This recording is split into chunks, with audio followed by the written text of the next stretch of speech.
That's it. Give me my phone. Stop the video. Give my phone. Why the video? Tell you what, man.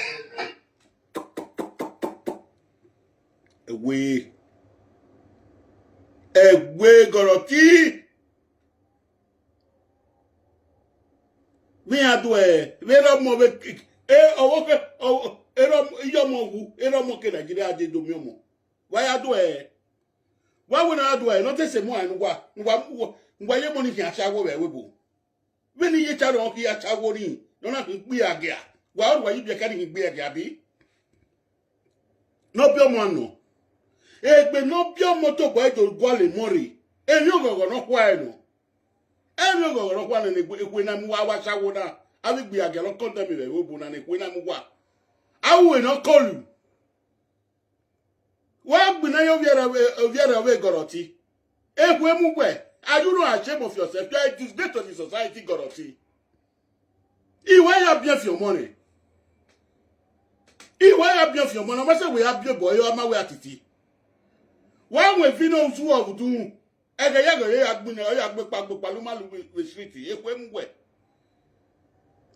man go where he Goroti. When we beg your money, when we beg your money, did work be no be no.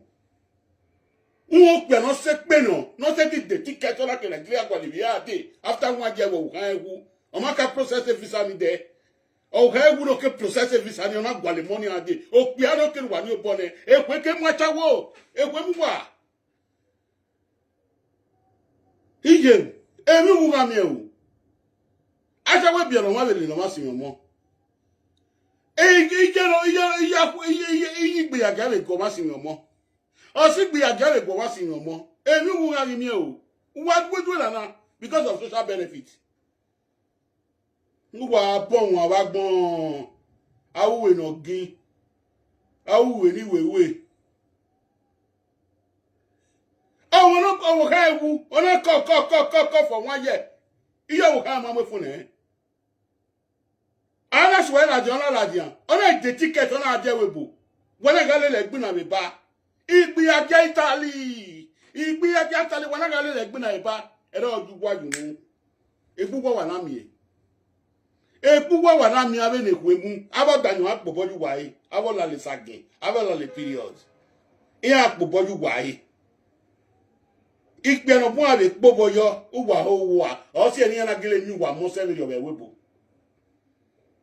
gbogbo be ni ale wasi mi ave gbe agera si yan iya mi wa mo yan we frustrate we so afi wetrete iya so afi train station o si eni na we yi wa o nwa ni pe ya pagbe ni wa stand no pe ni wa na wa zu ogwagwalo ni wa la lo no gbugbu wa so nwu o pe na ga o bi ju gba ni wa na ro bi na bo gwali bi ade wa ro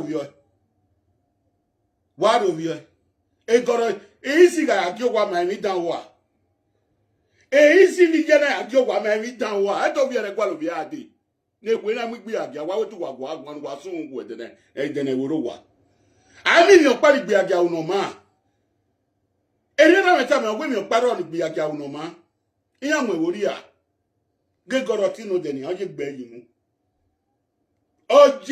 yin totally disgrace do pia no oje mi oni na ohun yo wa do pia no mo ni na ohun yo wa ni a no gbinale la desukpo kian ageye ya gbina desukpo last year mana e last 3 months man obi agbule le bo pa gbina the streets do pia no mo na yo waniyan ni gbe kian oko no mo Goroti wa ni gbe kian oko akian ya nu we se faru we no pe ani o mo be ton meme ni o mi ati ton meme ni o se ti mo na yo waniyan gba azu owo waniyan gba we jonki do ma gbona mo Goroti wa we no wo aseni na we no digba se iviere of your gbinana iviere of e iyan we take yen mana e ka no so ebi e ka tosi na ya mo waria easy is the best ive ami eboni ne vuku eboni ne vuku we mi o be san ladian ne kwemu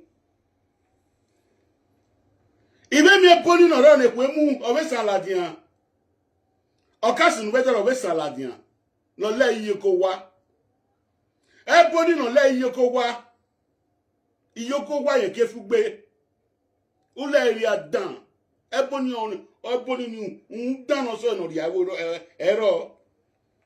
Iye nwa ga kegani ya de. Iye nwa ga kegani ya de. Abi ko dan vevo. Ose do sabana fugwa we no balo. Be na igwana ni wa won do. Cause iyan egbe o sabo egbe o pia. Nugba do lo pia we na ila itakun. Ose do sabana wa we na wa na igwa ye fiere.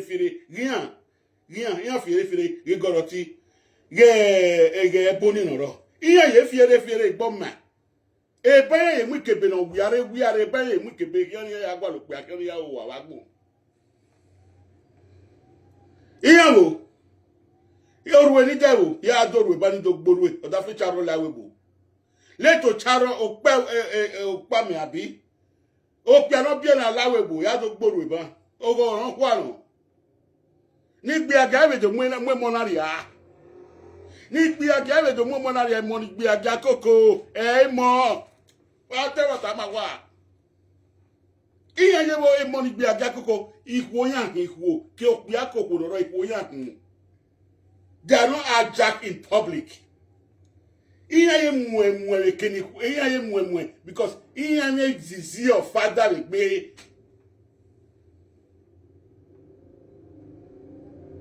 I'm just telling the people the truth. Ero odugwa you know ge goroti agbina we no de. O gbina gbegbe wa. Iye Sharon oro 50 cent of what yen. Umagwa o. Omuna ewe wa do na kwa kankan o wi gbe no dion o pa me owu dan owu yen ri sikewe ari na owu mu esusu pin owu ijo magbon e record ni yaro o pe na lawe bone we are on a mona say someone we can ya say gbo man fie characters den we nu fie we ye mo fie we ye wa gbi o wo sege. From not 2 years, 3 years, a man got devil na yine, or ditali yine. Ona ditali yine.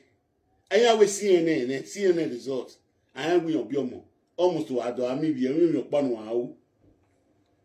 Oh, here I will forward you call la wa. Of VBA, of your girl kind. Or here I said 30 years, all the swan in you, when you are with Yako, nature of time, all the swan time, maybe. Ni be ya wo tie no kua ko no tie no kua na like no ye oso ata na ye if yes one feel gbegbu e ye charo so feel gbegbu e madam do ma enu e kinu yo weri mo do temata ma we o ma do temata ma we o we wa full egbu we na mata 50 cents go sera me gbe ya ga me nwa o wetin agbon verbally e na we do come we ni do ten egbu enya we ni ku ya mu we o ru we no gu for more when I go for more than 1 year. O man pick a call we or that for and open up bien and mamma go young. O man pick a or here we like a ponia. Una sigmina batok baku. A shadow who una sigmina batok baku. And I remember Pam and I beg my friends were watch shadow. Where madam? Where? Are you not ashamed of yourself, Mother 50 cents? Are you not ashamed of that? When we beg of piano, we were beer and no day. Who tear to tie you no any bookian and I me ya. It we make call where no day beg of day ticket in Nigeria day or jam a good when I did your moyani. Okay, direct beg with me again.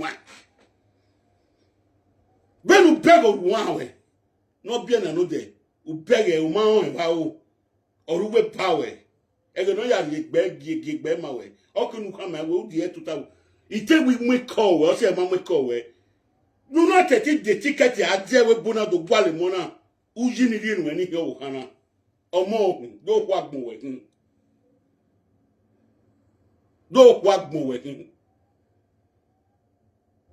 so wa gume da video na no go fera no se kini fera yi ido gbe ni buwa yi tana bi gbe ya dana no mo e wori a ba me social benefit wa asimi mo lele ya yan ebe mi oparo wa aseti wu tat e pena so are no so are ni odo so ami wi ene e so go dan wa una Kuweni sharo ke ya o sobo na we una do we mai. Ero mo no. Ano no poke. Do my anyway. A man is one feel well lawe Italian. There's nothing you can do again. Well, a lawyer before 3 years or 4 years. Okay, what work while you pari. Also apostle way. Then you pon wa working at bio or say you will lose. Who will lose totally? It time when I wow, you know. 3 months ago, I'm walking around the liable. In my colleague there. Well, one of them about my colleague, we not worry reliable. He tell me, I say, he come and I tell who we are, bio, man, one.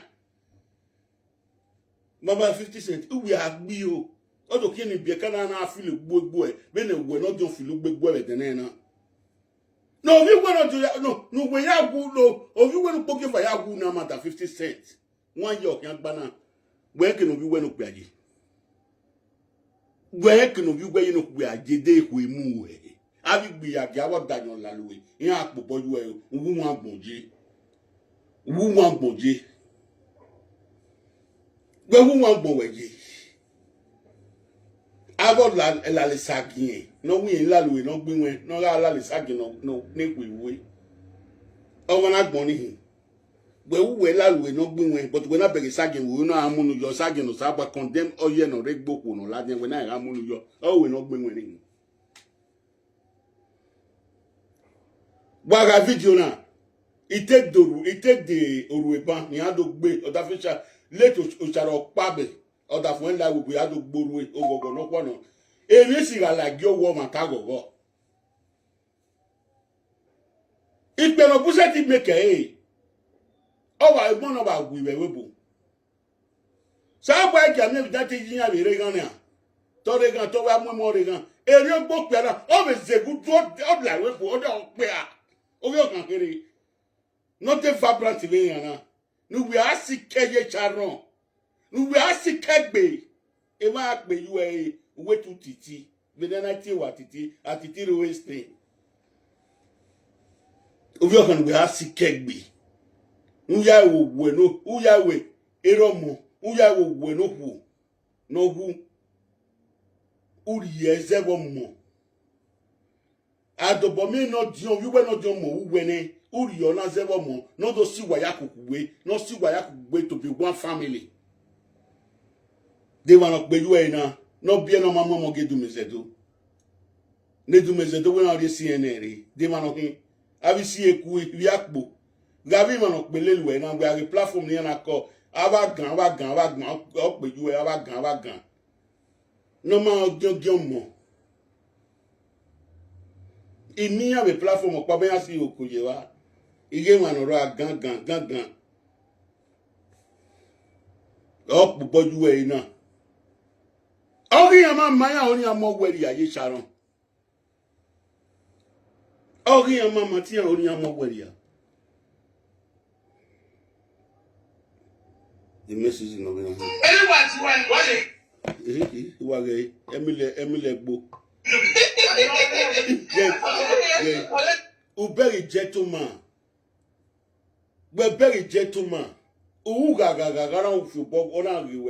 We are first time we have no one. We're not Biana, Nichano Biana now. Umon, wow.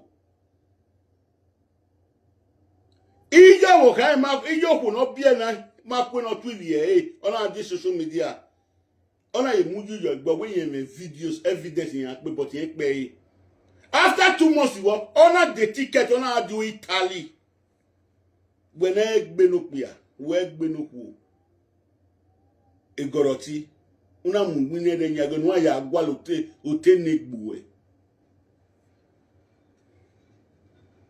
no ya agwa lo tenigbuwe abe ton meme opobo yuwe na iya gwa wole Morocco wo dano gba mo bo owo lalu abe la le sagbe imoneri me nwanira mi je makoko wa go mega video na no go vera we no go e. O piana no this gentleman we ga u gaga ye ke na.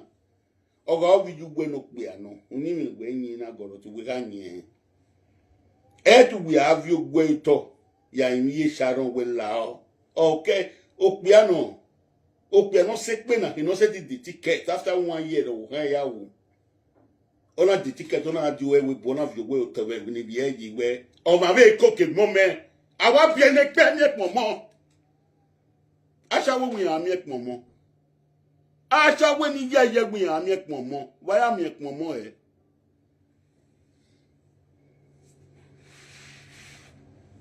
Asha we ni ye. O we ami pomo. Awa bi ene pe ami pomo. Ona of your way la o e we bu. Gba wu wa vi money. Arwa o ga bege we na ri na. Arwa o ga bege anye o ga ene.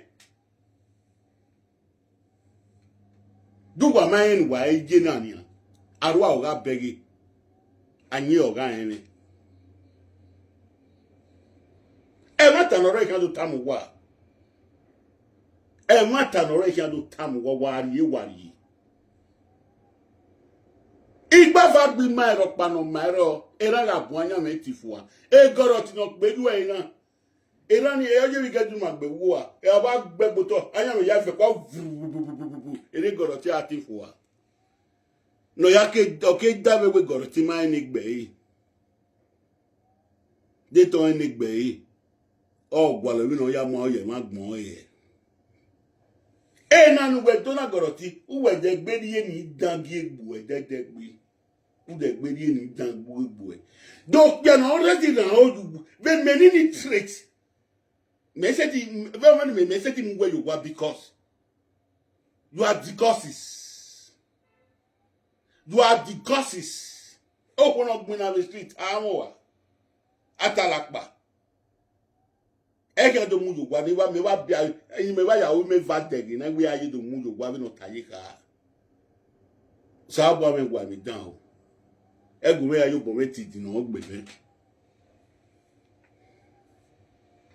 Ba ni pe egungun ana ibu wade na wa u agwalu no kolunu wa ya we ni easy boy guy we goro ti ogbe destiny o ma gbe destiny we u de ye mu u de ye we ton meme no gi meme le lo we taliki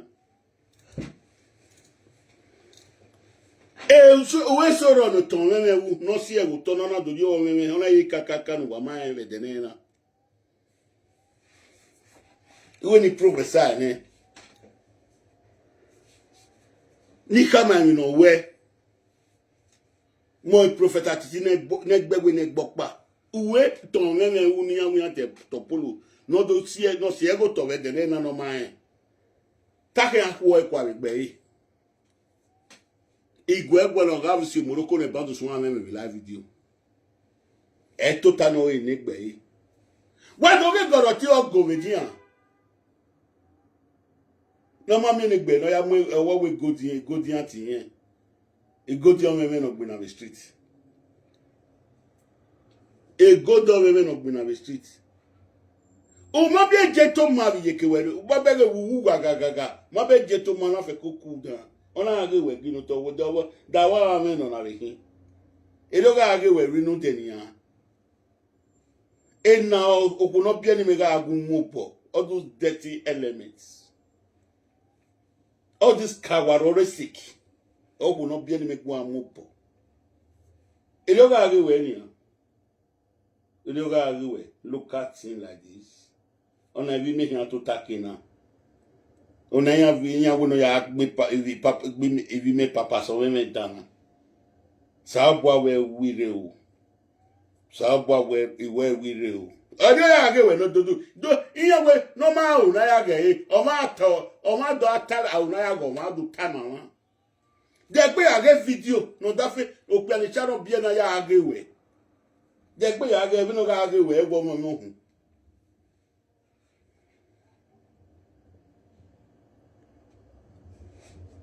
e ojo ni no pa me pe ni gwa lo ni pe ọdún no pa me pe ni gwa lo ni pe papo de okpiani won we no do via obo me no via obo me ya via ne cause okpiano gbina ye mo no si no gwale vi o si me ya hin ave no via mo kwa ya maseti kokomo ya mwikina na kokomo gbo ibi akedo want to say ti yes ya ma dey na te pint ama we papas ni bi ya gbe ya ga kokomo ya we no feel mo kwa ni ikpe agbon ni no ko mo ko gbe bo wa laluwe o ko mo ko gbe oni we na we di na tezi onya mo ni o ka ma me ni ha ogwe na bo ti na re obu e na ori eti lu e ya lawe gbogbo egbe ma lawe bo eyan onya mo so yan divorce any we divorce medicine yen oni no gbe laro ya wa nu de we bo na gbe lawre aro ya wa visa ka gbo no le back no ya kin spirit no yana no na ki o danyo na mi yan ki o danyo de lo ni beta o me dani o la le sagi no wa mu yo ma ro so ati e bo no wo agbon yen no we ge obi atoko asawo yen wa asawo no bia ni pe ni ewa ikpe na wo kan bia na dede ni no yen e kan ikpe no bia na obi ati ye adisa gbon asawo ma ba ge tere re ma igba bo ma ba ge re ma gba to me igba on re wa ise yo yi imani iti agbon aye na but over the sharon na o mu fe me mu e contract no wa mi gugu gba ya o wa ba gbon abi pe na temata wi ko ne temata awole kankan ma be kan ku wa ye gbe mane no de ni an o won fi no dollar ga so security na ga gbe o da gba go bukaki e security na ga gbe o bukaki gentleman na fe ko to ta adaze na we mi oja ona fe ko to ta na ge wo me la hi ari ona la wa igbo ko dan la hi ya ge video no ta fe channel ya ge we e wu ya kun gbe na a ko gba kin ari webu ne kin agbe na webu gbe le goro ti o pe mu gbe ari webu na gbe ya jo pe ni junu webu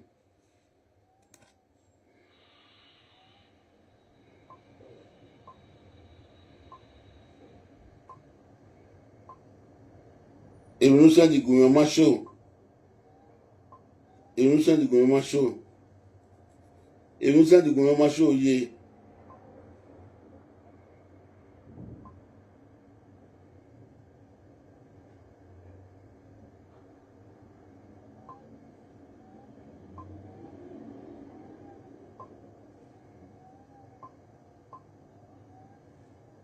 Yeno jo pa ne fun me na fun ni. On da fait au penicharo bien aya ageu. Awi gbe agia no go. Awi gbe agia ni ra me we no ma we wo. I said a request na me dey make a request ni. Ide make a request ni wa do ya so bi o me amago ni we saga. Me we saga e ta me data mi ya. We ga tie ni me we saga. Da gba me mo ni ra bi makoko na. That time what am I waiting with saga? When you go with Manasi, ya do tea the mogun beyond. When you go Manasi, now we are waiting with saga. Me am Muria, it tell what am I waiting with saga. Why on what that distracting me? Do big game. Evo ya je kesemi anana. Ne wuna do ria kuluana.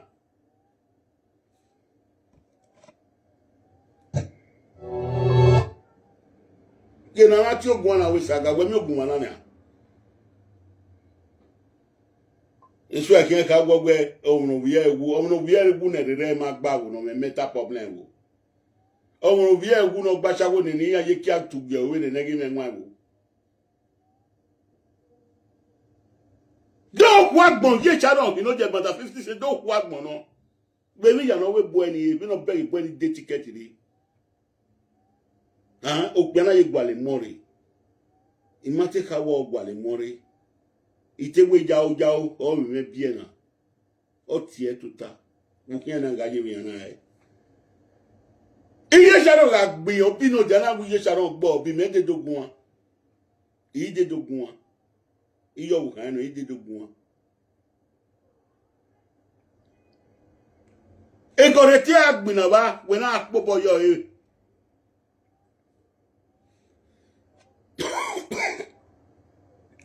nene video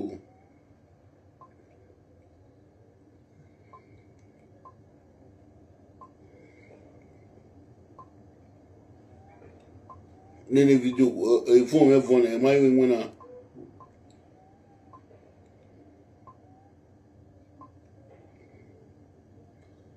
ya morore ndo gbe do fi sharon lawe bone ana hina wa wa we ni ama ebo amugbu e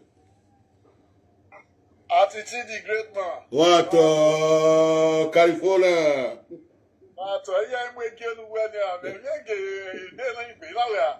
Umai ti ba na me do ku celebrate. o se yati wa sege Hello, ti imwe gelu e udo ni. o gbere charo bi ele gu me gogo lawe bo Don't want to hana yi. ele charo bi le to pa charo no gu be jalo ni Epo ni no bi na no re doni. lawe bo no de nadia O ya la iya omo mo ma no o kanu a àwọn te goro ti ga le gbin na mo da bo gaki Owo eyin a o, Olawebo. o lawe bo Jesus. Epo eni udu ewe. utu aka o me o bi o na 20 but small but Martin no Otobo ere. o ba de ticket na dollar to re Italian wo ri se bariye charo ona so article ni ya ma o e ma so no re bada gati this one ala wa anya wa so be ga we this face resemble face we know this face resemble face we say iye charo he ade boga ki ola de go easy iye easy easy we boga ki wo do ni ola de kun ya wo do ni iye wa we de easy iye de wa se ni he na gi o wa ba every time ya wa ero mo gba lo mo re we na mo gba lo mo do ri wo se ni Ona ke Nigeria, ona ati ewebo. kakabo Ega ni ekpe no. oru Italian we na wa gun na imi ale wa ko le easy no le easy gbe mane no le ba ene no gbe mane Ekpe no. ona ro mo no ene gbe Me da. eru wa na we pian wa no bu pian na we bo ye ne ni yan for 5 years you make the video ye ne ku amo ba chawo That guy deserve big accolade to. That guy too much. That guy try. abi ko no go be platform na igbele abi na for 5 years man na ni yan de only 1 year difference na ona de ticket ona do we bo ya do pa re mo abi ko no wa we wo abi gbe abi ni easy boy kai e ya gbanye platform we de ogun hin agbelu wa o wa asun That guy na man be o. Oya egbe o piano. Again ni o sabo wa bless na. obi o kakere na we na o obi o kakere onyi mi na no wa na Ona ke Nigeria tuore. yes o me ga kam wa we ga ni ina wa ori e we bo very soon ina o ti bata The visa ya tuore o Mole desert. image e visa ya we le bo ni e ora mo o te o ga ki ya la we bo ora mo we fa ki ya la we bo me ko Musuya ni kweki ona desert ni ala. O Ka- ti sawe. Mole desert. ọmọ gbele wa wa o le ba ki agbe wa lo adugo vi o lo akin le ba ki o la we bo Egani ya o wa ya. akọli me ni e kọli me wo do Egani wa ya kakabo. That guy try for him to try deliver enter Europe. Don't be here. Egani o piano ya. Iwa pa bone. Oya. When you are giving me here, nearly suffocate egbe.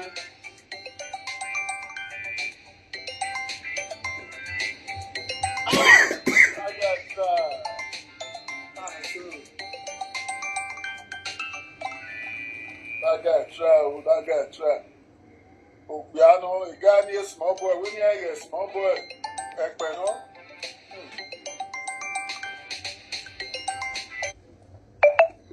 In Nigeria, laterally direct.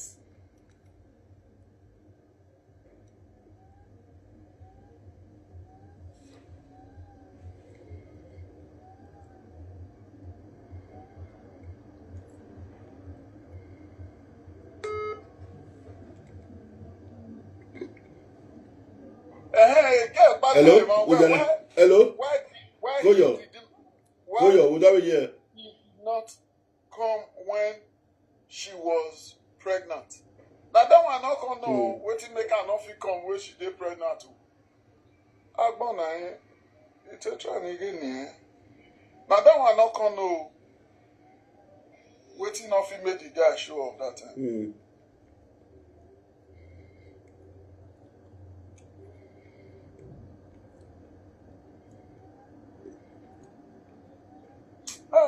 This shot on death, you're going to pay me now.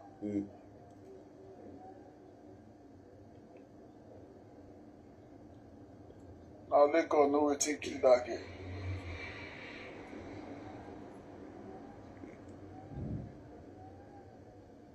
Only God know what to kill that girl.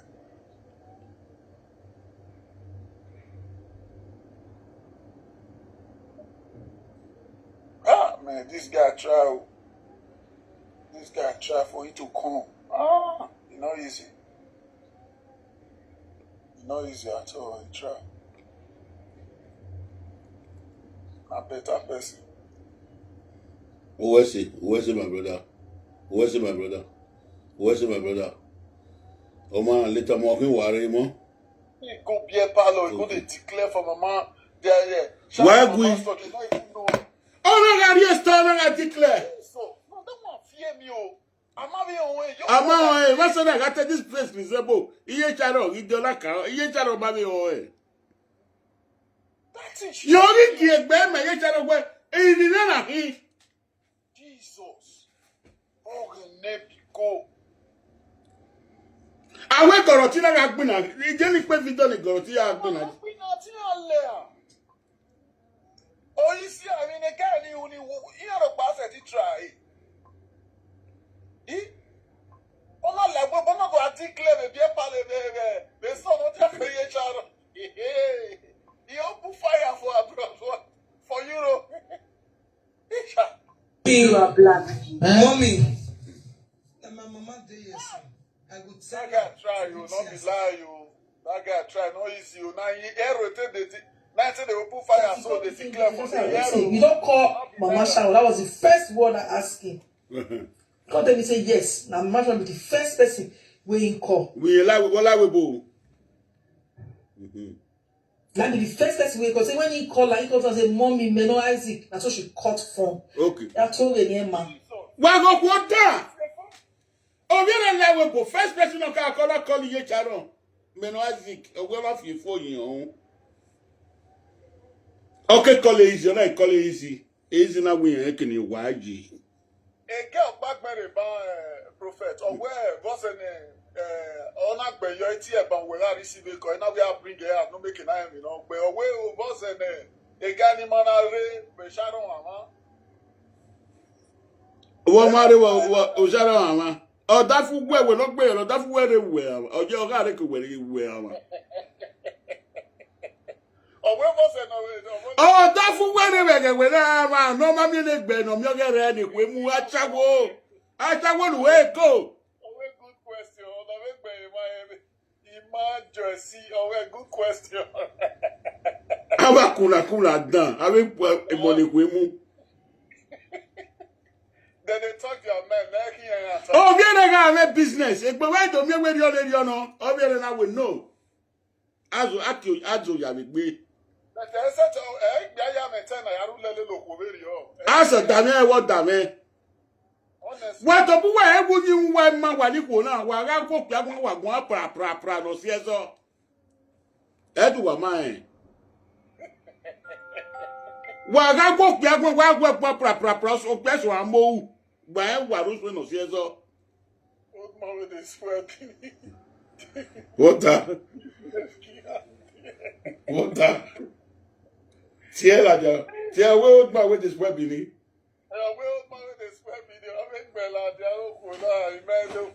I shall with this way Europe.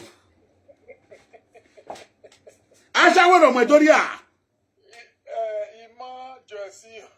Our business kill them, dear.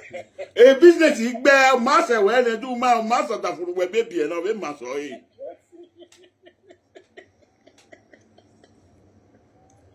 Again, it's here, Wala, Wairo, again, your yae. I say, how you want to do this one? Now say, what you go do? What would you? Try call Sharon brother. Now he say, he don't call Sharon brother. But in line, no, they go. That's okay, don't worry. I go try, may I reach Sharon brother. Now so I go do one, so I can't write Sharon, because if you get this my message, try me, you call me. So now he can't call me. As he called me, I say, see, oh, Papa me there around though. I said, check your phone. Now he say he don't call you since you don't pick phone.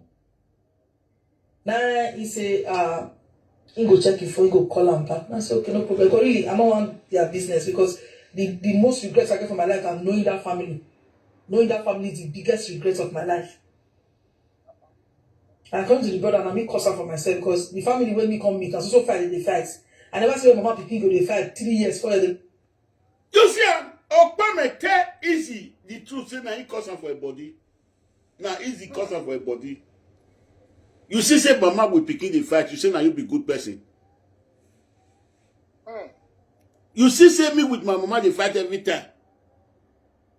My sister with my mama, they fight, you say now you be good person. You're not supposed to run for us. It be a family man. Oh, piano with the for a family now. It be a shadow only like me now. Emina ye go egya ye fi were here. Very important. Oh, yeah. Iye lawe bone. As a lawyer can a lawyer ya we DNA test. Then you nyamo se mo ani oga you nyamo. Yes one fight eh. There's no way you shadow ya ka win it.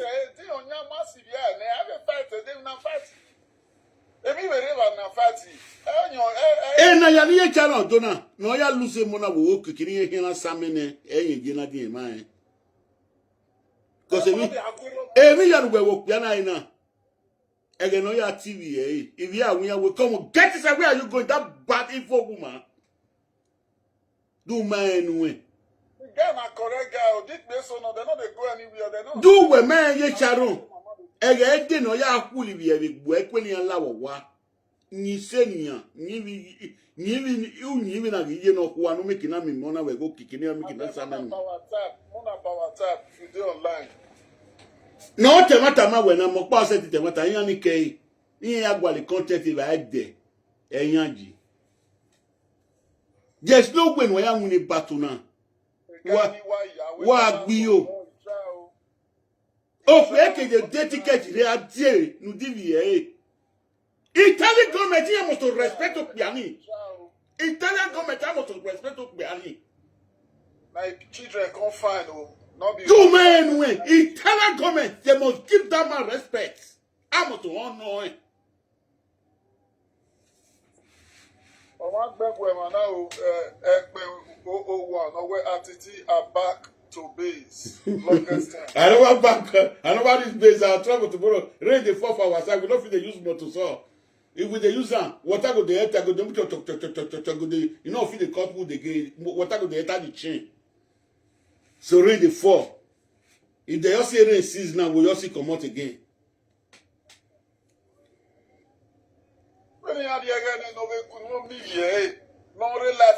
Oh, wagbon. Iye channel ni ya okwa wagbon mi no dey. Beno be opiani re. All surprise we piano na the ticket igwale mona re. The money where that guy spent take come abroad if you too small now. Do we man respect opiana ye channel. Banda 50 cents. Ni ari madam yo. Ina vie visa e be no work. Ona vie ya de we nu divi. Nu do ko no bie ni no hu e na gwale mo ade. Italian government will respect him do we man. Kakabo. They will honor him, Kakabo. Oh, my son, there. They will honor him when he tell us on my run. Where the move will take yeah, when he can't with me, will not take it. Anything I will kick it. They will respect him. They don't know Ladian from another country, not to One year, you know, he ain't not that. He got processing visa, even a process, he have very Ladian. Egbema wo we madam. If we are when we gangi we yo we na. Earlier the better. In the nearer future, what dolu ni we no gbin we no dollar is senior. In Maredoro, I'm just telling the vocality. Papa, we can't find children come on from Nigeria. run document. I'm a single mother of the live video. More than 2 years, 3 years. That thing I will be here man name more. Here my demo arrive. I have a single mother of call lady here. Now we will. Ava ganoro. No friend the more than 20 boys in there. Here my make belle. Mama, here the platform. Here we will. Papa travel. Children, papa. Wow, lucky. Wow, we shall shop your video na me. Ni ini guya gwa awa kuna dana o se ni awi bia no wa we o ani awe la le sagni awo danyo diko awe ton meme ba mi o bia ni wa no set the ticket re o kin wa respect ni we no we have to stand for this man ba ye gbogbo wa o wa gbon e ba wa na fail as a man wa na en wo le kankan o danyo diko wa kin. Oh, when you see man like you, that ticket easy now. Most of them are not bad ticket. Oh, you be Renia. I'm not calling you Charo, mother 50 cents. Me in Rewebu. You be telling one of you for your own. Not so, Eggman. The guy dressed. Oh, no, call of you. No, we are in Rewebu. Only matter than wait for you, Mamuna. On a call easy. Easy not call it. Only night call it. What's the national respected book we are now? What's the national respected book we are now? From another country.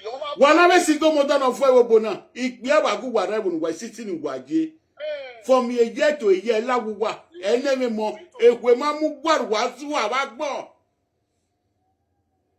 How do your women supposed to support this? Why would the Agmoya and what are your plan? Ebony Warritin and Buwa Wanami. How do your women supposed to support this guy for him to show up for his children? For him to come out for his children, no wrong. From another country, call Europe. I went Gorotina Kitala for a poon. Oh, my Nick Bay. No, you have more, you have more, no one look back. Oh, my Latinia. Oh, my setting will be original because we be baby or all. I'm sure I'm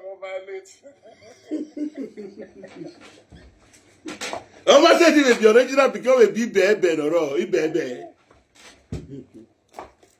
Oh, wow. No, that guy try. Let's be honest ourselves. That guy try. Come up for Nigeria.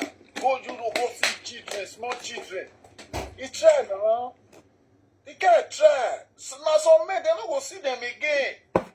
They don't go see them. They don't even see their bed. Oh, we more than one wall in Onya. Oh, we more. Because if they don't grow, they go find them. They don't get. You just say some men get time. They don't get time. Oh. They'll come spend like 7 to. Ben no rena, iye 50 cents ga ma gbon. De to ri e tuta. O kan mi. Ya ga re ya ti ado tuta o. But ya ga re ya mi bi kana. Ini go ke ga ri support we go ni government ri ba wa we go ni ke ga ri ba we. Only agreement o ke ni we go made.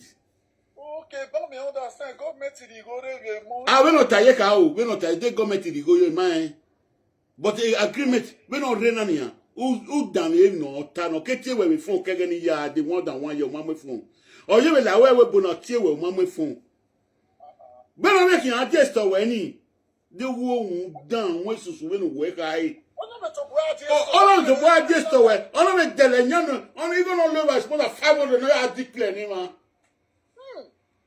the wo down we no we kai e pa me wo down o we ke kofu no we je e goro tiji.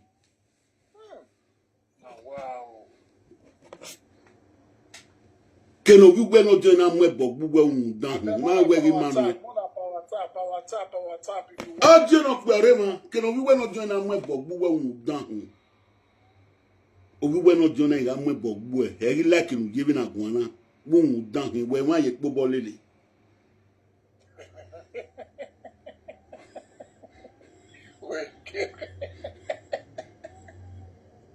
you get go. That fish on your piano. That American worry na ya wa to. Ya wa drive an airport ni. Piano. Davio She don't even know if we exist. All she does is maybe if I come now, she'll prefer to use me as a slave. Use my enemy, not me. She will not even care what if you go to your work tomorrow. In fact, if you go to your work, still come back and carry rock.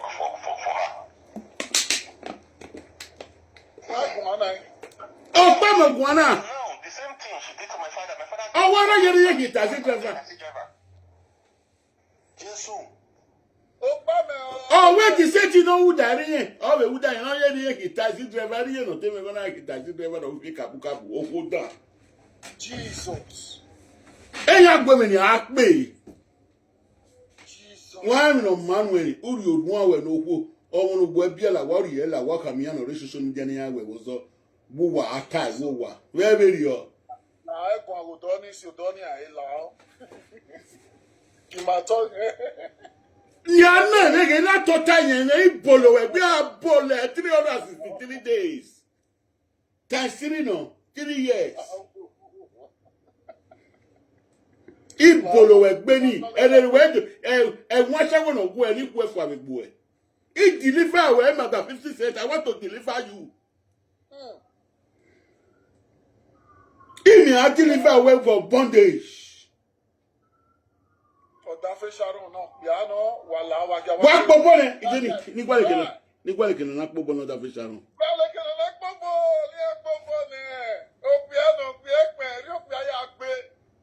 From Nigeria, easy.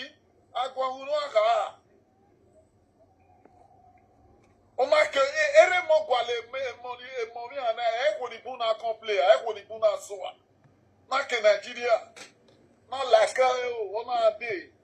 The guy try no matter what. If you know, oh, why they go on the more.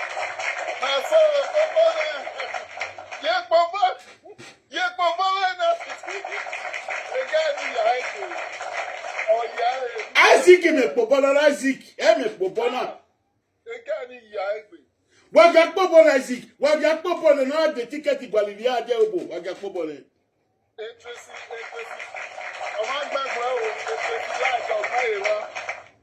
What Mama Sharon no electricity lights at your mama. Where Mama Sharon no need her. If you don't need that, go get a picking. Off if you yes, Sharon Waker, Mother 50 cents of Waker the Sharon. Happiness is not for she. Let kiss hang there. Hang their father. I don't know. You're really over there. You're also probably over there. Over there for Mama Sharon no need her. Okay, Mama Sharon no need her. If you don't need that, now Mama Sharon give Sharon Bele. Okay, Mama Sharon no need her granddaughter happiness. Okay, you understand it, don't okay. Okay, Mama Sharon no need her granddaughter's happiness. If not, she for let kiss hang there.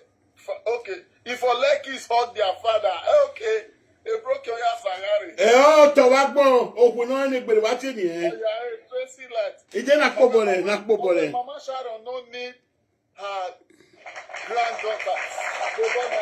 It's Pobole. When Mama Sharon no need her granddaughter's happiness, or if not, she for let kids hug their father. Or when they talk talk a money. Ni adederia o wi je Sharon o kwa makwe ne niviere Sharon dedere Sharon eyin tama Muga damio Oh God. You think the lab, but you're not funny, I swear. You know your no, my brother, the question still remains. What is it wrong? okay. I only told you all this story to let you know why. Oh, Pame to Bogwana. Where did the easy wrong? I bet guys like power tap. Easy or more your way than your pano do wrong in here. But on social media, no matter what, where is your madano? But oh, Tino who not deal with the easy wrong in here. I do a well at analyze the video now. Why would I just want to analyze any this one analyze it? Oh, when I always saw it. Easy or more ye near with Sharon back, let to Sharon Cow say. Or tear not your pame. All in not a matter 50 cents in you one and be a gado. Lao take it easy. Lao. No, gay. Lao. I will guess enough your another I do pop baby tally. Or say barrier bad lucky Gwena no mind. Oh yeah, America a guessing of your America Pavitali. Jesus. Oh yeah, America oh Poland wagana. Ko swe baby woo. No we have to enjoy. Yari bebori. Only a woman coin no did the Niviere Sharon, did Sharon. Eh. Uma beni no money gbe. Igo no pay se mi go 50 cents. We are un to si no, un deno. E do we na swin. A 50-cent man, man, I feel. Man, we are never good. Do we na swin, eh? Do we na swin? It's just over there. All the gig way. Other big bank were Tracy Latin, other big bank were. Our since the kings don't lost their mama. The only person where they will go give them love na their papa. Oh, our since area money hero. Our man no etiri Iye money hero, I want all your gogonia na area daddy. Baba dukmo me iye. Baba bi bode o. Very painful, very painful. Odomasha. Bele me goroti na ga gbina. Igba e goroti ni oyan we to gbiye we hotel. Wo e do na gbiye we hotel. Ona we ade obo na do lope agbina, ona we do lope agbina. A wi pe we le gbina yan ke ye unye. Ya sha gba o ya sha gba sha we. We wa de nu we to dan me ya gbo bia o ma lega we ya no ko no bia me. Ya gbo bi no to. Awa lega we awa afilu sana. Wow. Agboko. Owo ta mi ma agboko we. Meje no we po. Iye gbo we dey safo a. 3 days ila wa. God forbid. Aye wa. Ale fi wa le. Wa bon won eguya. Awa bi sa mo to. O ma ya mo o ye ma gbon we. Oga oku agbon we kinian. Detu we yin deto we gele yin se. Be no pia na re na. O fell in love with you. Always sister wa. Sister always sister wa ko ki o fell in love with you. We ke no ki. O te mi wa le pe dia. O sun anu we ne. Nene goro ti o ni nene mogu ya. Pa na ezu ozo na we atin godi. Ati ye ne mogu. O we ha. Ati ye egbo e ma ewe gbe ni de. Ita atasho ye otechi atashi. Me when we ka so ni e ben mogu e bi ati no wie woman ga gwa kan. Easy. Oni akwoni ya ma ono ni la oni osani yo de na akevi money ya. Oni wo pa me. Osani yo wi akoko mo. Iye Sharon na ilaje ona isun asi mi property si mi wa si mi ya ni anti mi go. Jesus. Oh, pattern of Gwegana quick on now. Pattern of Gwegana on where I would go na re na obstacle no. And ebu na kan ni agbi o. Boy na so si den your bia. Eyo ni ya wa unia. Ni emeke na real life bi e kan here. Our play low to this boy.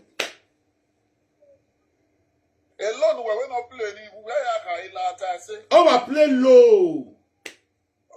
Okay, calm down. Our lawyer. Oh, your bomb when saving I go be here. What? What?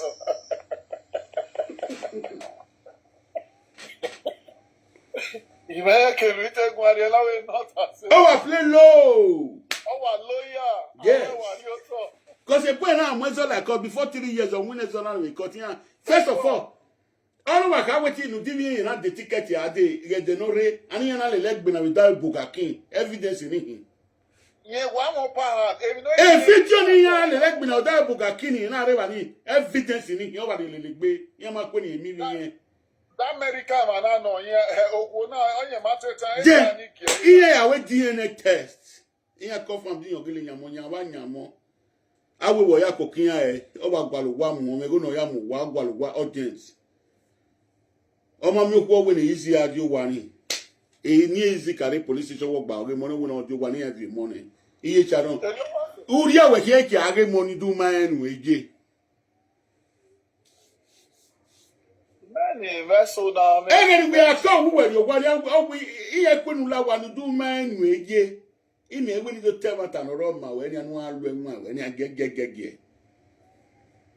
When it you better away what it yatava. Oh, so one set in it. Where have you been? One voice in the Atiti high. Very prophet Atiti high. I don't know going at it down here. Yati down here. Yati down here. It's too late. I will go up Monsignor more. Imagine where don't I move away now. No, you have the ticket in a loan. Negorotina Galile, Gbina without Boga King. A proof in it. Or at the police station, Macquini and Mimo. Oh, for no piano, August is 1 year, you never process a visa in your dear Weibo. Yati will not be any MW for ye.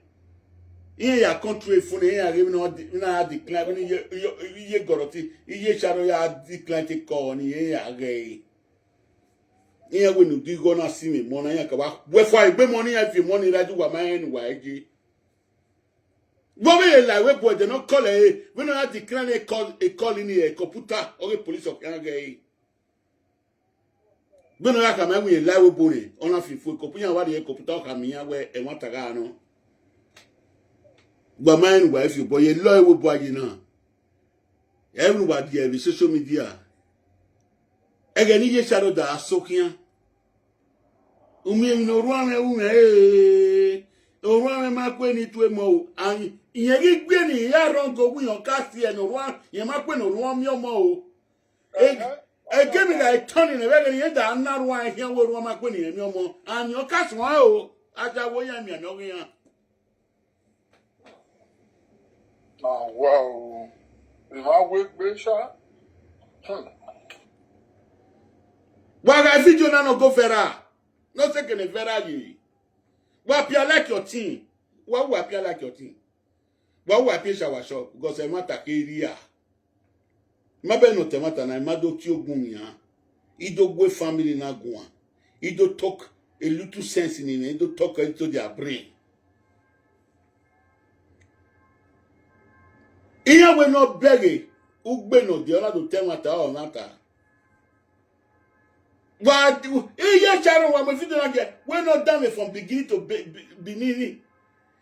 Beginning to beginning, we're not done with it. Best, we're not done with a video now. All the young man who wear no young is a gay.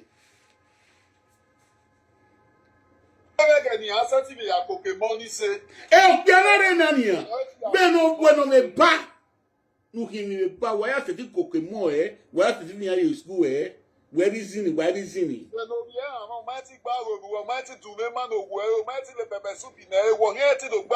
So, a mona, any other leader sisters already. Do a man wine.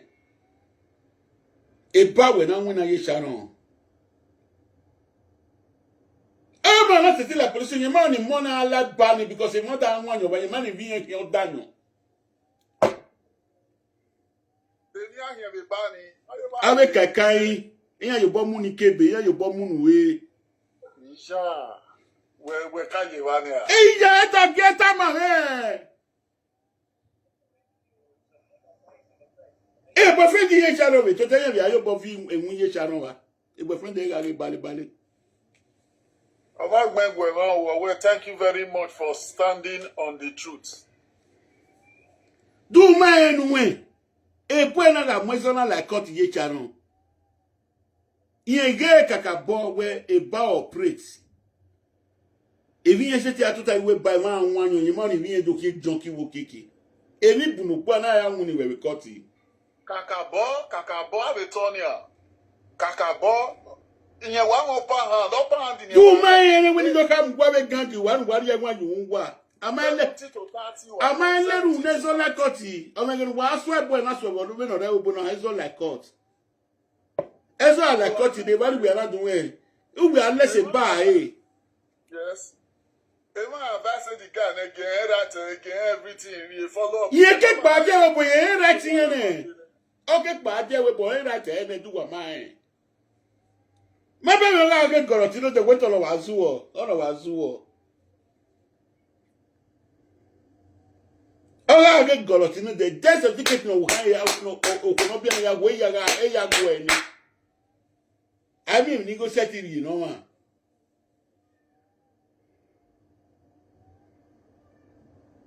So baba oge goro tino da wo meme ba na he ma be na zuo e ma be o meme ba na he o ga ge wa de gbe ya ge video no na ge goro ti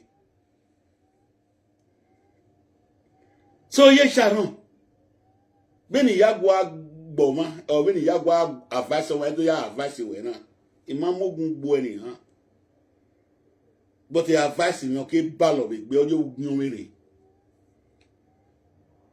so no edo gbi ofu ma be ge jeju we de bania we me ban we me we police monitor we kere dadi gbe e won mo gwe o gwe e ma no sani bi we mo yan gba o e mo gwe me we police we kere dadi isu sha we kere dadi taga ke na se na daje na ni are na dane ni if you know what is good try to cooperate with your family and your daughter husband, your late daughter husband, try to cooperate with him. Or you will have yourself to blame with time. Come. Oh, God was stopping money with money and like panny. But I can't like Cotty. Where do you? The way to we are here about where was second way about the more. Do my and we hope we ba we can't get operated by hope we no ya about the more. Oh, we were wounded. My set 3 months, my set was so accused. Umari 1 year, your case was accused. But this time, oh, let me show you a banning. No ya about it, but to walk about it more. When me law. When we turn on a law, a lawyer me a judge me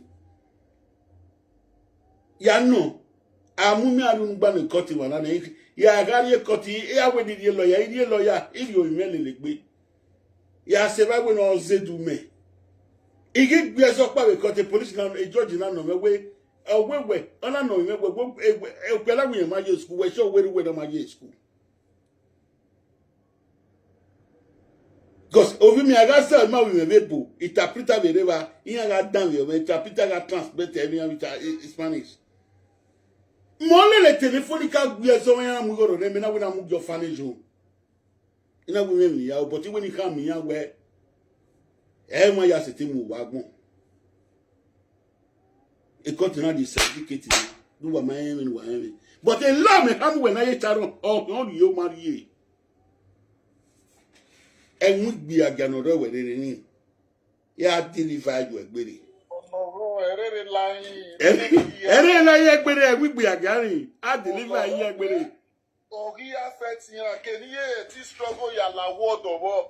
Any name we bag. Oh, he affects you. Here must you a man. Here we are full of your baby. Here we are full of your baby. You know what you have verbally. So we are doing no working on risi uwa yaga to even na Muhammad wa yagbe. Here we can't feel my dedi gwagbe uma. Wa living in yagun ano manoro wagiri. Wagiri no manoro. Power tap, guys, power tap. He ain't power tap you want because it temata egbe kiyan ya. Egbe kiyan we ain't power tap here. We ain't here pay shower shop, we ain't here pay like your thing here. But temata mashawa, we temata mashawa. Apo boy ashawo. Awe you na shawo ma. Ape pa shawo, ape piyan. Ama pe pa shawa mi we wu. Ashawo ga we dan ta pe piyan. O ma pe pa shawo mi we wu. Yage ugo eni no ro no denia. You wait 25 years they don't celebrate me a day pant. 25 years they don't celebrate me pant even I just wait go that game at the public me a day pant. All my many. All my many here I hear Joe what you but then I tell all my many. You come out on my lads. All my you Monte we console eh. Ogiaso ni ya me kia man. Eri mi no video gogo na ni awa ovie Ogiaso 2 o'clock ovie bu mi ade. Ife kwa boy. Ijore Ogionba osa. We Moriedo, what's it Moriedo? Ah, why not baba o ma pa eva wa o iwe no na ma gbe kwa. Oh, you ba o kele mu Moriedo. Imu ejo owo lo o le o bo wi wa. O le o bo wi wa. O le o bo wi wa. We're ready na ya fi we pe ti mo te gberu dari yore. Oh, le o bo wi wa. Eyi won bo wa o. California agi magwe o. California agi magwe o. Egi magwe won wo te no here se won egi agu ye ta. What a new pet, okay. But what we Moria do now? Ah, egi awu yi won bo wa o yi won pa fa wo yi won na agbe kwa. Ona agbada bebe, ona yi ko se wuwe. Jesus. Ona ya afia da be na okoma wu te do de, ona yi ko se wuwe na ni gbe na le o. Atewagwa agwon lowuba. Atewagwa agwon lowuba ni edo ukeke oni oko se wo o agbo aba gbo ma yi dide wo ni.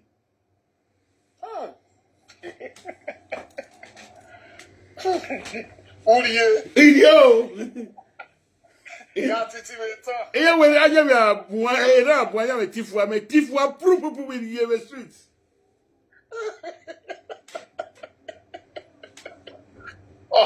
Why you bother no re ji well grade 1 ka aje ogimeti atawe egwu agwon lowuba yen ba do le grade 2 na we o me no e maladi no e ogele France government gele ka we de no la we boke so an me o o ma gbe ye mo na bi ati o wa na ogbegbe mo IK putu IK putu ọwẹ́ yóò rè orí ọmọ ọsẹ ká ẹwẹ́ iye kan tí wọ́n yẹ wo. Kàkà bọ́ iye mẹtẹ́rẹ̀ kìnìún yá. Yé ló yá gbọ́n yọ ẹ̀. Ọwẹ́ she say na your younger brother. Kàkà bọ́ na my younger brother has at the stay, no problem. Agree. Many pikin stay for their papa before they build their house. When we dey for Nigeria, many pikin stay for their papa before they build their house. Many people stay for their brother's house before they go build their house, before they go rent their house. I did for my brother's house. If I don't get money, I'll go rent house. Yeah? It's sure follow yeah, because you know can hear solo here with a like I want to great young, una young, a goroti. Yes, now. Okay, I'm very now. Uwe goroti, uwe yuri, make up of block, but we ain't. I usually know strong depression wa no we ke bo ihe wa worry e ka me na we no rupo no fo a now e amute mu are so kwa ida ya kpo ohun owo wi ya ko be do etin awa 6 do yan wa iya wo wi yen John 3:16 o wi yen John 3:16 ni yore ke ni o pa go eli ke wi ye we nika Jesus Christ e ma mi what one verse there. Or if I know that we John 3:16, we God so love the world, that we have, and we go nowhere. May not Ezekiel the Bible. A David, or Taylor will be David. Neither will see, I'll be David, a bit David, or way by Bonabi. Oh, Mark Megwemana, a near peaceful favor. Oh, if I not feel laugh, oh, if I not feel laugh today. Well, I beg, I no fit laugh today.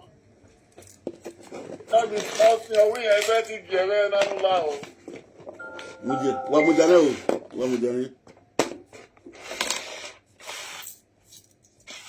That is nothing. You go to almost Odana is getting pressure. We go na better village girl. Now that make me like her. You go almost a better village girl. Real village girl, where you say village. Yeah. Now you be real village. All this She don't know where they call it growth. That girl don't know where they call it growth where she they grow, they come. Lie, no know. When he and know it, so making a tell. Oh, Ringo on our beg. What carry going up where we go on our daring growth on that beg you know right.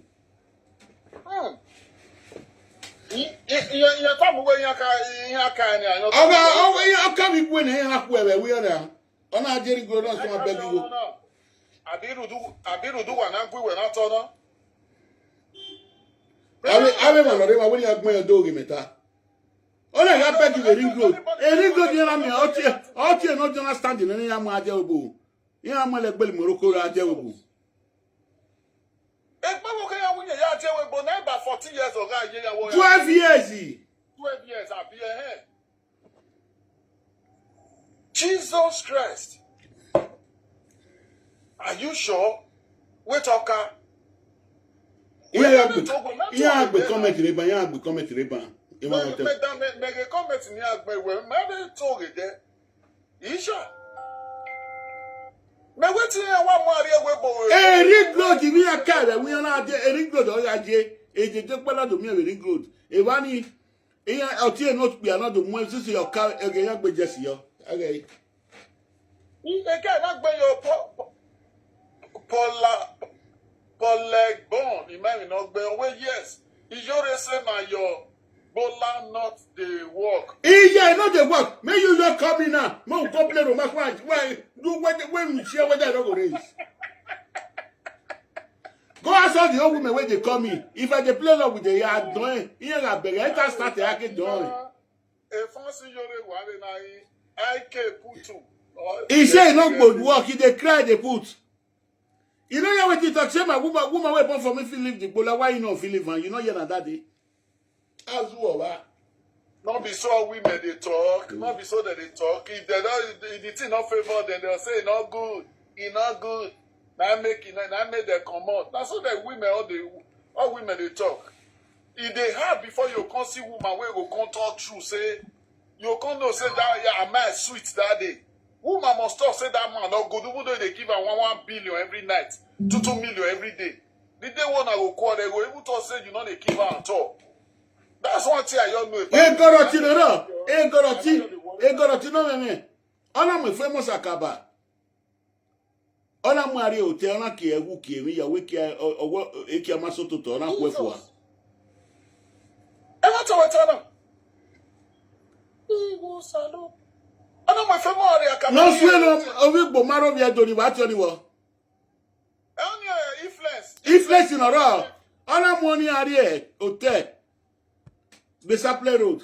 O mo se hotel. O we ki amasoto to. Ona still say wona kwefua we hotel. Then I came out so to you. Man, where my back you were he? Everywhere you were. Another way, Mary, I can't put. Or where she said the thing small. Men small. I think you know, in total way wide. You know, if you take bomb, me don't take back 8 hours small, take bomb. Is your almost saying, wow, oh, your back conglomerate. The Yore no small, we get akpa for head, woman, he get akpa for head, and head, no head, they center. You know, say she small, not small woman, and yeah, she not get, now small breast, he get, yeah, she may father. You know, say a small woman, you not get anything. Away Atiti, you are a great man. I can't put on Ebony now. Not Ebony, but where you say your teeth small. It is small, but I think I get 3 boys. You know way wide. You know if you think I get boy, you don't think I get that. Oh my God. We're not going to use laugh kill also. Hey, oh, your body, he only dead betting like betting a go with Mario Boyo. What are they? What take Goroti? What take Goroti? What take Goroti? What take Goroti? Involved in easy custody. Yeah. And again, I also told you Easy was in part of the custody. Yeah. And again, I also told you how the woman drove Easy from his house, drove Chiron from his house, because Sharon told her that she No, not yet the woman. That woman. Jesus Christ. Beno ya ku Sharon wo wa e no na ri wa be easy. Please, guys, power tap, guys. That woman no matter ye. He didn't get good anything. La de gbe pe. Now, the same thing she did to my father. My father came for answer. She told my father to a taxi driver. Jesus. Oh God. You think I repeat the laugh, but you're not funny, I swear. You're not your Now, friend. my brother, the question still remains. What is it wrong? I only told you all this. Oh, no, see me Sharon. But no social media guys wo. Uwana wotie no pia gwan we. Then easy wo no kina gwa we easy o madano. Wa dan wa no te bon easy ebo no pele mwemele mu ebo no watie no ogi owu aje gwa maru enwa. Wa rere ki egbere wa wi gbe agele nege boketi. Abi gbe agele ya te bo wi sisi platform. Ne boy ya akpopo monu wa bi e bo kiki no ya log wa ge wa. Gba ho be pa mo gwan na niyan. Else demi ki this one agwa ge video na ye o. When mo kulu wa we ni dan. Mo kulu wa ya we dan. Ko se da mi gbigi ya e ra mi ya ta wi no mu no wa. California. E ra mi. O wi no mu. O wi no mu. Da we o wi no mu na ya no si o ma. O wo mi yen ma abakuna kuna. Awo wo. Describe Iyore Pekus for us. Yeah. No, we don't talk that to our pastor be there with the again. We don't talk that to our pastor be there with the again. Another day, some another day. We don't pass there since I been about it. So, come on, listen. More listen. What get done here? This story to let you know why this child ended up in easy custody. Yeah. And Oh, wait, dear Kana, easy custody in her hands. Mabele, or the other for back, when you got your that for back, be. You shall we are losing. Everywhere we easy, man, way easy. Walk your dick way easy. Do we, man? As long as I cut. Easy to stroke with our off you, more funny. Oga nyaka here, o agrian, wa me fi ase kwa wa wenyan. But only ma wona. O making awase, aga ikwa oga dineke, oga fi gbe were gbe. Udo agbe man. Mabe wa ko isi here na wa here ni an. Ona fi gbe were gbe. Awu wa ya ga gbon no. Ebony ati na be social media no here we but we no here ra here. Matter 50 cents. We no here ro palo. Me to ai. Where you data me na. Depression we have money na. A depression. Even you tell we matter me time agbon. E matter ma we na tin e sha o awado ge. No. What get down here ni? What get down here?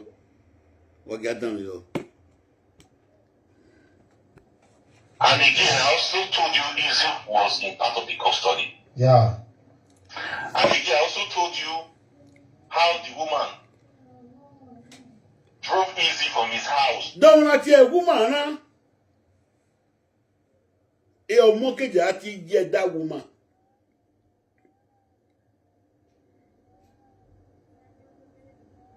He did not beg him. Drove Sharon from his house because Sharon told her that woman ona ko bi enoku ni egusi mi mo eviena ona ko ewo wai gagada me that she want to go and buy a house. You cannot be staying there while the boyfriend is staying there. And at the end of it, Sharon ona ka mi je we hin adogwa ye se ti a stay Kevin ya ma no without we Sharon we do wa. And the boyfriend is Sharon of the river. We no pe wa gbe 50 cent ye Sharon ya ni mi yara. Jesus. And when he for the book, now here satis ye beg here must was here go two. He might go. He might go near what it is at the tower. He might go. He put the altar or win video. Hello, boy. But I only got time $1. But I only got time $1. What you are seeking, and will make a piece in wow. Where we push a social. Ah, Ekiana. Oh, well, what have your name? 50 cents, a joy. Oh, what have your name? A channel. What is this? What is this? What is this, mommy? What is this, mommy? What is this, mommy? What is this, mommy? Oh, we are like how we, mama. I want to go and buy a house. I cannot be watching you while the boyfriend will have your way. May give you a song, yeah, I do what. Get down here. We'll get down here. Who is the root of Sharon coming to? Oh,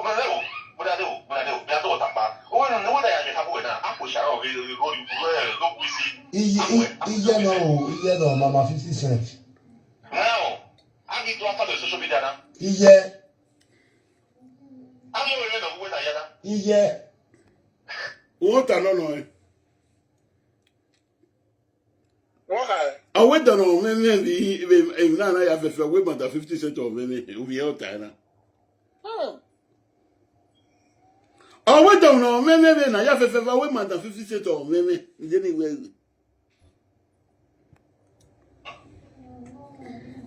Drove Easy from his house. Drove Sharon from his house. Because Sharon told her that she wants to go and buy a house. She cannot be staying there while the boyfriend is staying there. And at the end of the day, Mother 50 cents, get where I'm way. Now, why Ekiana Shah? Get where I'm way, exactly. Ekiana Meti be my brother. Oh, you went on, ma. Oh, you went on, what my woo.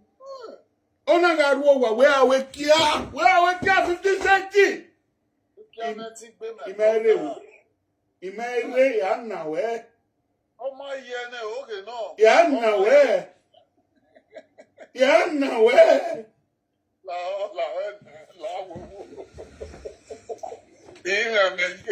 at the end of the day, Sharon ended in his house. Who is the root of Sharon coming to? Oh,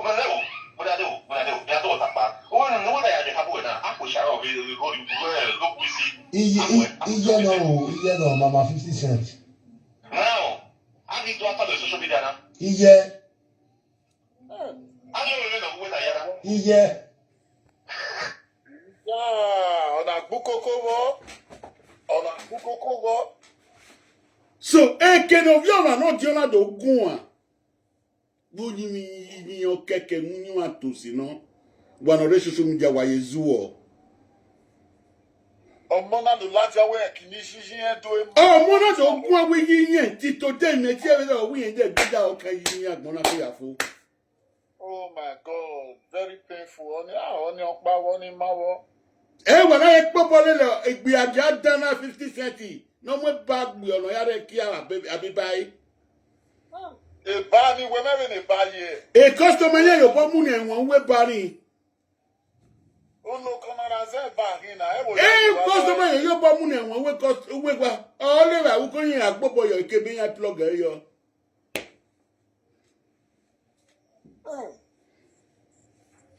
Oh, wow. What get him? We're so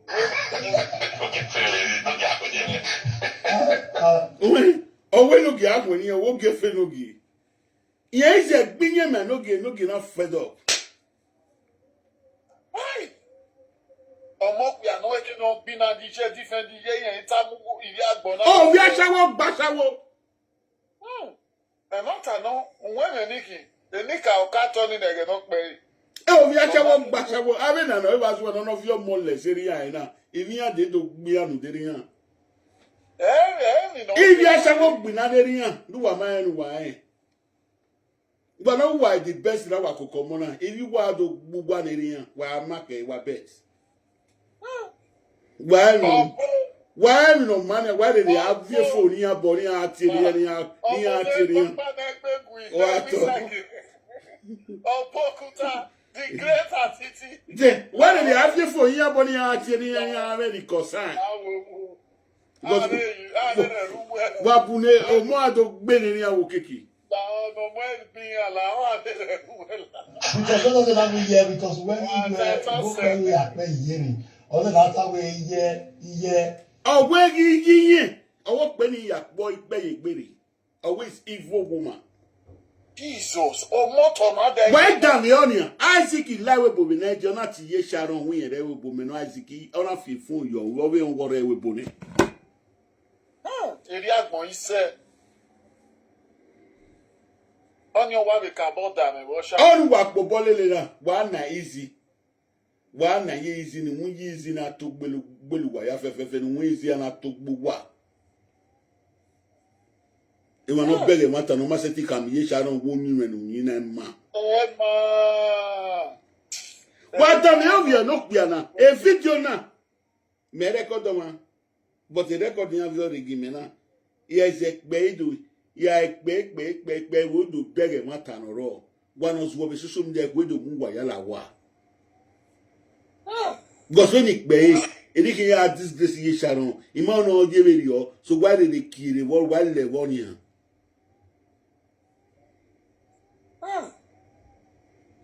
He did not hear Bonnet, but in that time, and I'm making out by Benedanic, was showing ma. Yeah, me, I you maneuver ye. I said, why we are alone in someone? Jack Bay. Yeah, because also I have no idea. We are not going around here. Now I know why some people don't like their mother. My brother, let me tell you one thing, I started running away from my mother. What's here? No, let me not talk. My mom being Sharon and I saw. Oh, no, guy. Oh, why I started running away from my mother? No, he making out talk. You know, which Sharon or cow. You open you to be on cow. Jesus. Who you want to see? Ni Iyo money respect mo. Ona ga we kia we kini Sharon je poli eke. Ona ga we kia we kini poli eke je. Ona ga we kia we kini poli eke. Yola beard go. Ona beard go. 50 cents, 50 cents, 50 cents, 50 cents, 50 cents, 50 cents. Ew. Power tap, guys, power tap. Oh my God, this is a very vital program. Very, very vital, very touching. Oh my God, 50 cents, 50 cents, 50 cents, 50 cents, 50 cents. Ben, you got some yen. I said, I can't wait here at Toba. He said, he had him. Okay. So here was it, baby. Yeah, so. Oh, Benny, wow. Oh, my dog, Biani. Mama, yes, I did. Ona ga we connect poliake yo bi na we ya do wa gbaga fi okay pe because me pa ni ateta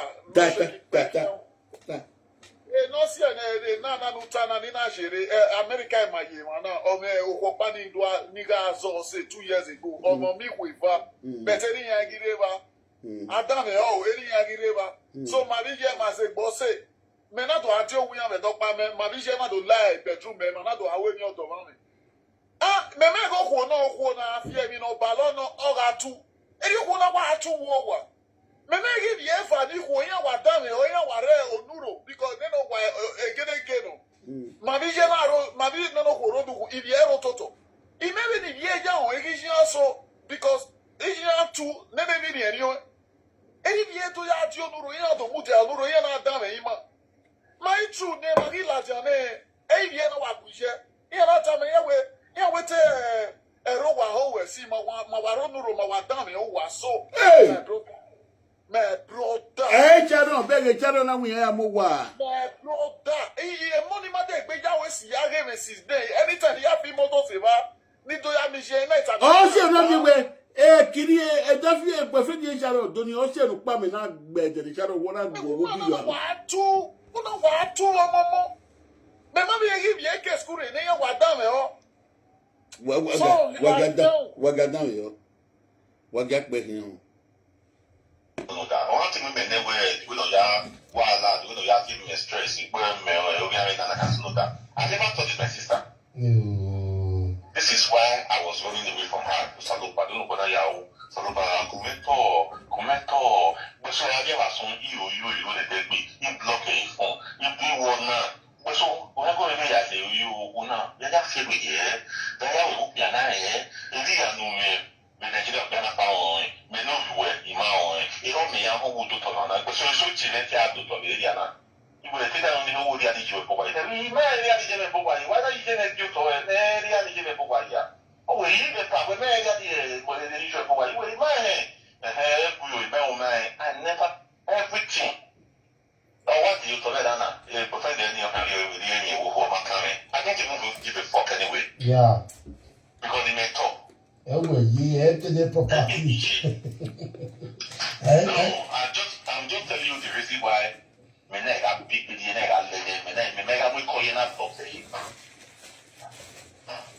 I don't want you to be surprised. Or say that time away, this is why. Wow, man, Baba. My brother. Again, she's taking side with your mother. What am you? But why would she? Okay. Oh, we got to 1-0. Why Wally Wally or Wella Wally? Oh, why was sending got to I don't dag a little. I might get up there like I don't just want to look back. Imagine. If you don't know Yahweh, it's more than 6 months to come here at terminal. Or why we got to one of whom done. E got to take our MacBook. When about planning to the obvious, but we have new book. Oh no, without a new book. We might take like the whole Yami branch. I have a branch already carried. That one has the bachelor branch in the given maybe they now come to Why not? Oh, moke dogi yegbe a Canadian at tea. E got to not tea. Or a branch away on a tea. Wagika way Wagika one say. I want to give them mammy, I want yes, one. I went up on me, you know, when set to give them mammy. No, man, get no, man, get. Oh, yeah, my one, why is you of social media? Let on, yes, one. Oh, we know, you know, when set to give him, and you're here giving mamma. Oh, Pame, give them my 1 year. Why, yes, you are about Daniel Lalu, I will Alice again. together you could see the head overhead branch I didn't no one. Believe me, because all the happening never happened to one. And could you believe it? Listen, let me tell you one thing, Let me tell you one thing. Or you did the break on the car. We feel like I can't. I know my mother. Me. Hello. Hi. You are well done. Sure, good evening. How are you doing? What's up? Yeah, good evening. I'm fine. You are welcome. How you be? I'm fine. Which side do you do? I did for Spain. Okay, the same. Okay. Now Spain you did. Yeah. You are welcome. Which side you did for Spain? I did Musia. Ah, Musia. You're far from us. I did say for Orense. I did say for Madrid. Okay. How about you? Good. Whose tribe you be? Nah, Iwabi. I don't see for your lingua. You uncle? I be a do man. Okay, there. I see you show for your lingua. Abi. Yeah. You show by face. Not be face, you show for your lingua. Yeah. Do what body? That's it. Do? Yeah. I just talk to my people. You're not vex. I know say you say me play game before. I dey talk to my people for now. Some other day, I bet no verse. No. Thank you very much, eh? Yeah. I appreciate it, eh? Yeah. Okay, nice to meet you the other day. Yeah, next time. Okay, ciao. Yeah.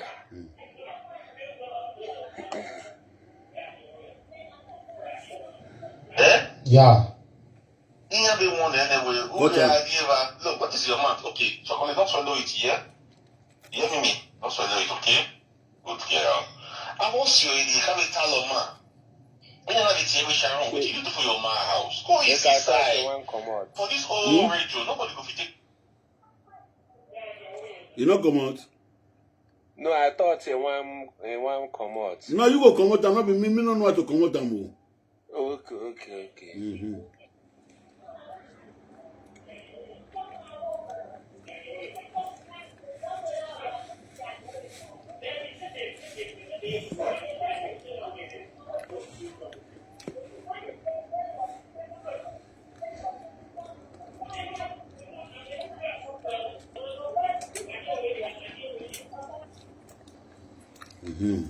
Don't come out and Take care of you. You not get all that person again. Apart from this, your man not go take care of you. One of them here. Or where your man not be an eye here. We are being and I'm more by you we are winning.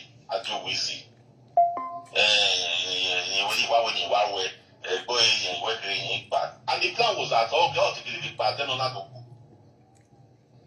Hi. Yes, Sharon.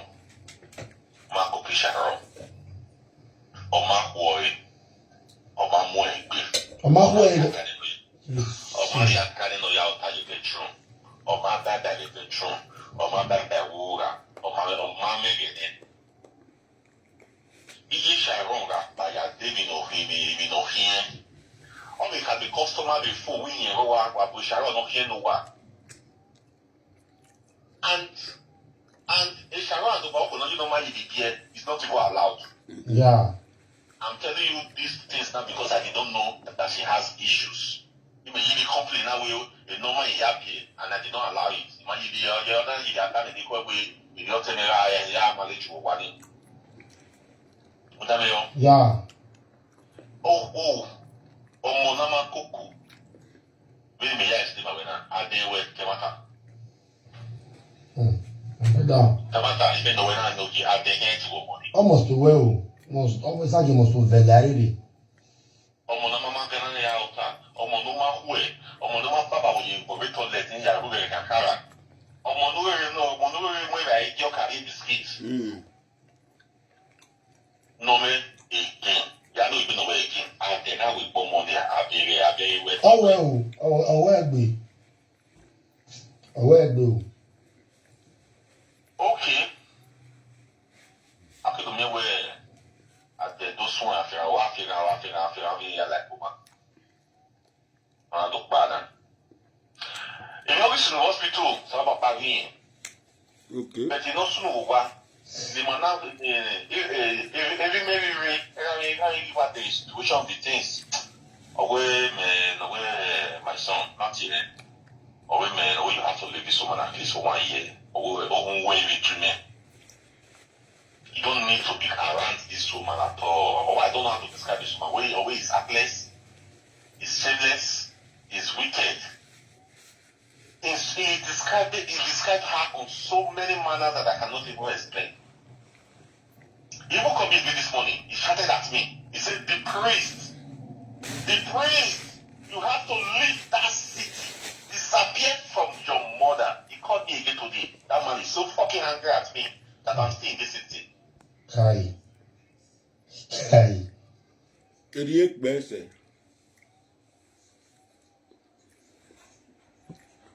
Ọgbẹ́ ọ̀ẹ́ n'ọ̀wú. Ọgbẹ́ yóò di yíyẹ máa ọwọ́ máa yàn di yíyẹ máa yẹ. Wọ́n mi n'ọ̀tá ban wẹ̀ fídíò náà. Ọwọ́ dèlè easy who wrong. N'ọ̀nyà wọn ọ̀gwú ọ̀tí ẹ̀ n'ọ̀dí ọwọ́ dèlè easy who wrong. N'idi yẹn na nà ẹ̀. Ọwọ́ dèlè ọ̀gí ọ̀mẹ̀mẹ̀ ọ̀gbẹ́ di yẹn ọ̀mẹ̀mẹ̀.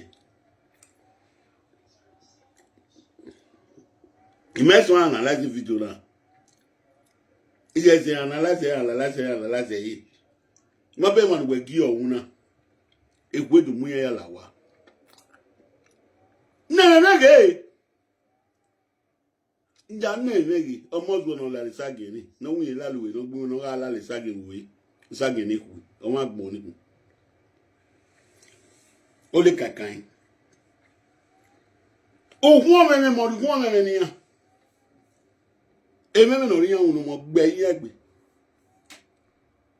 Di we ni si o boyo kere ni yan ize yan because yan magbon eri yan makokiyan. Almost no ga agbera ni ra mo bogbe. Abi egwa no do 2000 na aseri ye. Abi egwa gwera na mewu.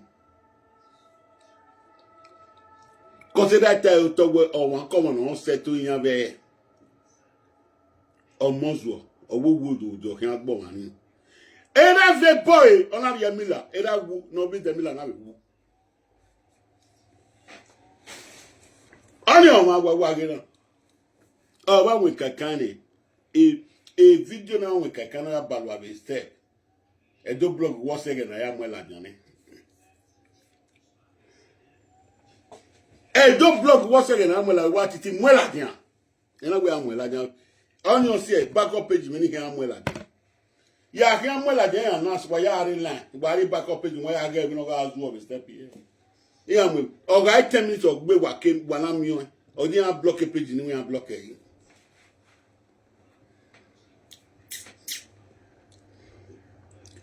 Iye Sharon 50 cents. Igiri madam 50 cents. Hey joy. I went to cocoa dolly once so one no say never so can so na. Dolly once so si one no gi agbeyi. Dolly once so 50 cents no si one no gi agbeyi. Cause kun weri na. Wọ́n yà gbé sí gbèkẹ́. Wọ́n yà gbé o. Èmi wẹ́ wọ́n pè á náà ẹ̀fọ̀ wọ́n ayẹnu máa pí kékọ̀ ẹ̀ ọyọ́ pẹ̀ náà gbọ̀n ìgbé àti ẹ̀bùpù tó máa ẹnu ẹ̀.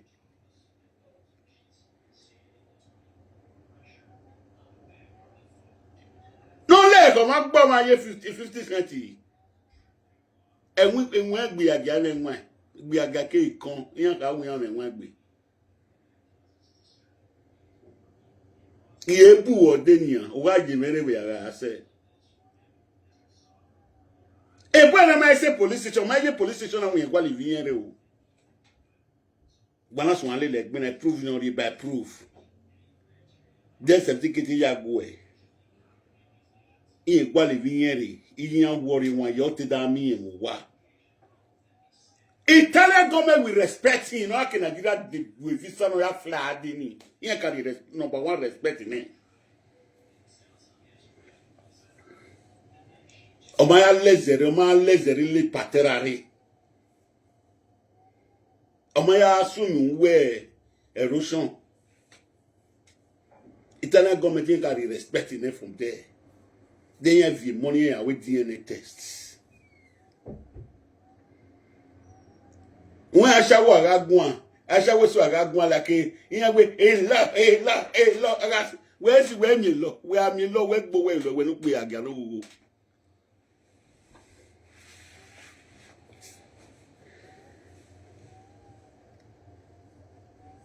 When no piano wa play lawyer na wa play lawyer le video. Ona ke lawyer ya involve in it.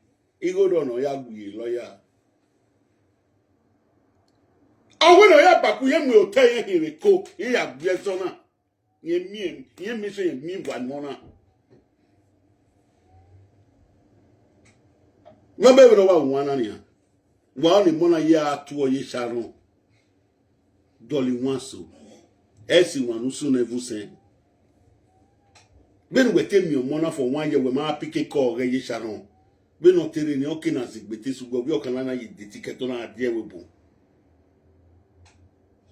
Why to tawazi okugbe enu mo zore no biana ya seti de ticket ki Nigeria dey with visa odogwa livi e ma ye police station ni o e no menu we hu yen for 1 year we ma pick call yen we are decline call ni e ya ruwe phone police ga mo e poputa ya abege we to ga decline ko ma no ma access no ya to mo wo wo ya abege du mai emi bu ni bo na le we gbe so that would gbe sike mo na edemede ada aka mi no orun awe uwe ema emi no orun awe uwe wo so a o igbe agagi jere mu yan ka so won yan do mi am ogun yan do so na ru an yan emi bun ena file du e ona no adan yo avele Morocco no for social media na una dan yan they are not leading you to a good way. Oh my ye police station here o. Oh when you can call when I swear I mean no house why say ban here. The police involved you.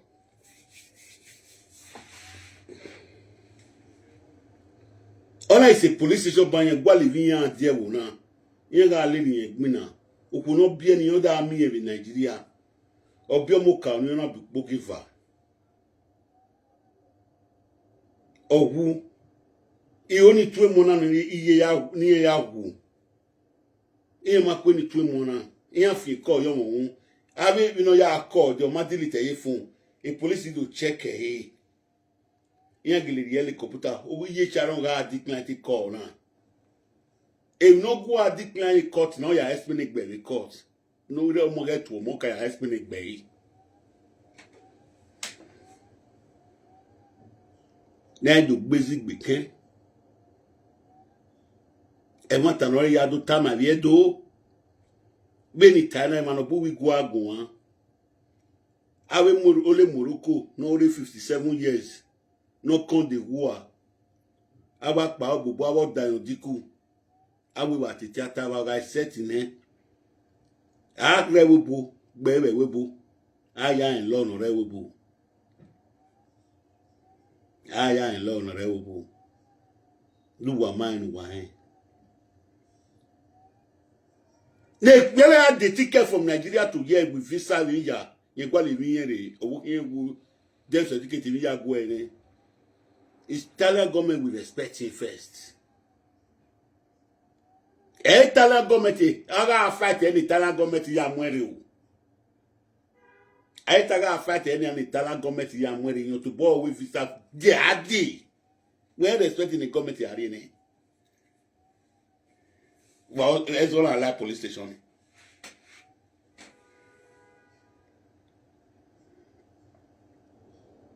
When one of Bujes why when it aloma wana wama ge cassette in a wag mano. Na yan we una. Our mona, oh piano, for life way. A money we are taking your play. I mean, yan we win ye. We make winning ya at we Emiku, area lucky. Any lawyer can buy 2 web, but 50 cent money can buy 2 web in the channel, been up by me 8 web do mine. Here can buy this local way. But my video not get no down your head. No making anyone because that will be a gap, can't be anyone. Opiano gadi enwania opiano on madan ekiniaji opiano gadi enwani gbe aga o madan o ekini gbe aga ji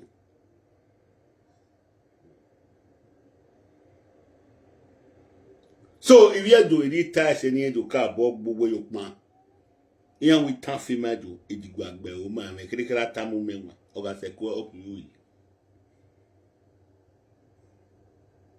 Ugariedi, Umarie, all left for you. A ragabu, I am a thief. Why my young be you now? Begging me, don't look away, you know, get a nigger you. To start with, when I lie with pony, in money, give me money with power because in my one, you near do you be your Daniel, number 1 court. Ni lawyer ga akagwe ni emi bu ni lawyer ga kan agwe adege we ya gba owe mo we do ku store we u ya to tayo wa won ya gba owe mo Any boom, boy, no, ya file with the case. Oh, we are getting the ticket here, dear Webu. We mean we're away for 1 year. Oh, I feel call your way to Pianicon. Open door for her. If you carry my key now, I may take my key, open door now. I beg, my people, I live on for here.